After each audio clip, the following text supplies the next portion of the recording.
Labas rytas, draugai. Šiandieną tokia puikia diena, iš tikrųjų, palyginus su paskutiniom dienom, kai buvo lietus, vėjai, o dabar yra pasaka. Toks tikras ruduo, rudens pradžia. Ir norėjau dar pasidžiaugti vienu dalyku, tokiu, kad į parduotuvę nuėjęs pajutau, kad manęs jau nebekabina tie dalykai, kaip kad bandelės, ten tie saldėsiai. Norisi kažką tokio jau imti, tokio sveiko ir jau skanusis jau dalykas. Tai daržovės ten, kad salotam pasidaryti, yra tiesiog pasaka. Ir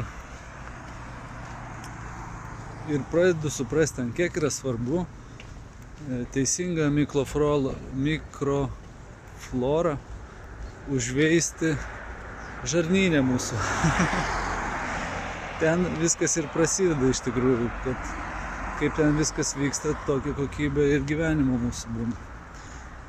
Tai vat, linkiu labai stipriai atkreipti dėmesį į žarnyną savo, kas tenai darosi. Ar ten vyksta rūgimo procesas, ar puvimo procesas. Yra du variantai šiaip. Ir priklausomai nuo to, kokie produktai dominuoja mūsų racione, toks būna ir žarnyno būvis.